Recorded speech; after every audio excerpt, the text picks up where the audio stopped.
Tan Sri Yang di-Pertua. Soalan saya, soalan nombor 9. Sila Menteri. Terima kasih YB yang bertanya. Tan Sri Yang di-Pertua. Kementerian Pendidikan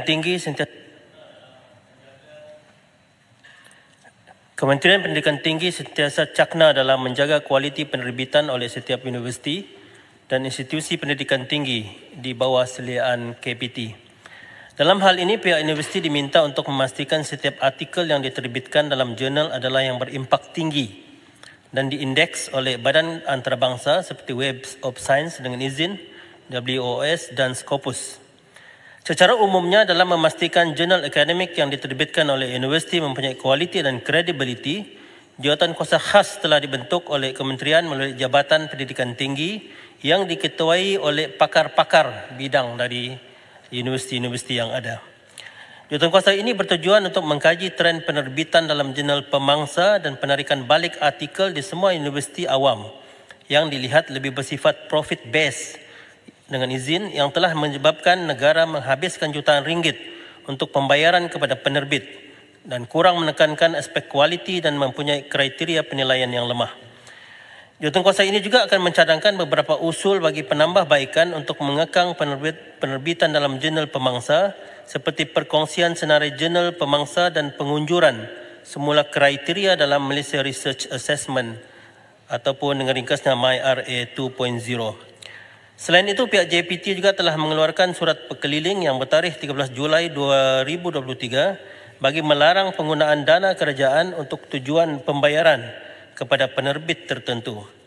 Berhubung perkara ini juga dalam merencana peningkatan kualiti penyelidikan di universiti, KPT akan memberikan penekanan agar setiap universiti menekankan aspek niche-nya, iaitu kekuatan-kekuatan yang ada padanya. Ini adalah sebagaimana yang telah dinyatakan oleh Yang Berhormat Menteri Pendidikan Tinggi semasa menjawab pertanyaan lisan pada 12 Mac 2024 yang lalu. Selain itu, universiti-universiti awam di KPT fokus kepada penyelesaian isu-isu utama di Malaysia. Misalnya dalam konteks Universiti Sains Malaysia, yang kita tahu mereka mempunyai kekuatan dalam bidang sustainability dan merupakan antara universiti contoh yang mempunyai kepakaran dalam bidang SDG. Universiti Putra Malaysia pula memfokuskan kepada aspek pertanian dan keterjaminan makanan.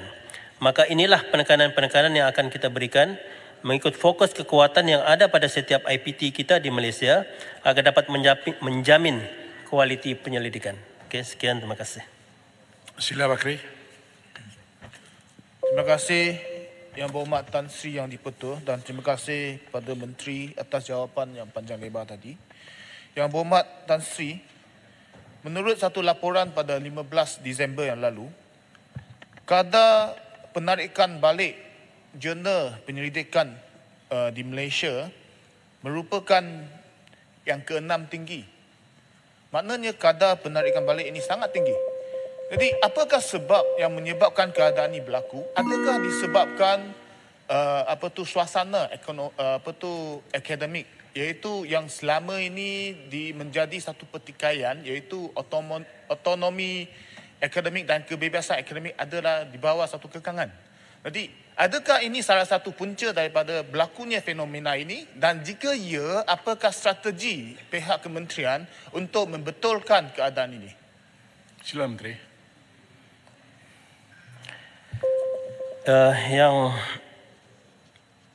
Tan Sri Yang di-Pertua, memang betul lah yang disebut oleh Yang Berhormat daripada Bakri tadi, bahawa kita yang ke-6.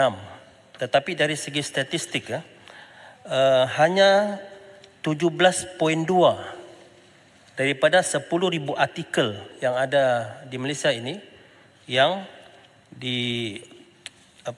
melibatkan kontroversi lah. Jadi sebenarnya walaupun kita ke-6 tapi dari segi angka memang mungkin tidak berapa membimbangkan. Jadi kita telah seperti yang saya sebut tadi, kita telah berusaha untuk memastikan bahawa penyelidik kita dan penyelidikan mereka akan ditapis sebaik mungkin, terutama di peringkat universiti. Dari segi prosesnya, sebelum kita terbitkan jurnal itu, peringkat universiti kita tapis dulu, dan apabila kita hantar ke peringkat penerbitan jurnal, Mereka juga ada penapis mereka, researcher yang akan menapis jurnal-jurnal ini. Dan kalau ada perkara-perkara yang berlaku, yang terutama yang seperti contoh tentang yang berlaku di UPM itu, so jurnal itu akan dikembalikan. Tapi dari segi statistik walaupun memang yang ke-6, tapi seperti yang saya sebut tadi hanya 17.2 artikel saja daripada 10,000 artikel yang dikeluarkan yang mendapat masalah seperti itu. Okey, sekian, terima kasih.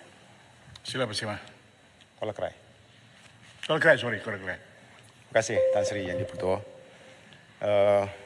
Soalan tambahan saya, apakah pendekatan khusus pihak kementerian dalam aspek pemilihan dan pembangunan bakat terbaik, program pelapis secara jangka panjang serta pengekalan bakat dari jawatan pengurusan, kesinambungan, kepakaran, kepimpinan akademik, profesor sehingga kepimpinan pentadbiran.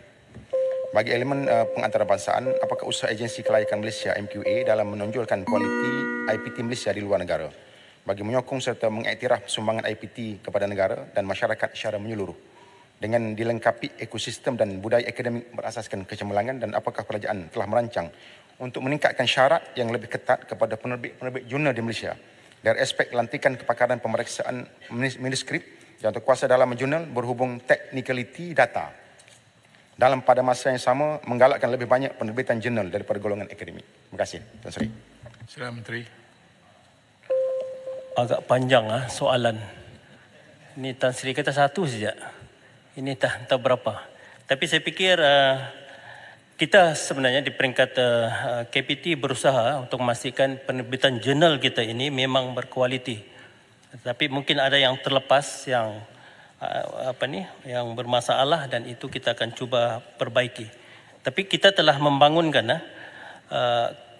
satu polisi tentang kualiti dan kuantiti dan kualiti penyelidikan yang dibangunkan oleh MQA untuk memastikan bahawa jurnal-jurnal yang kita terbitkan ini memang berkualiti dan akan memberi sumbangan yang besar kepada research and development, pembangunan research and development yang ada di negara ini dan dunia.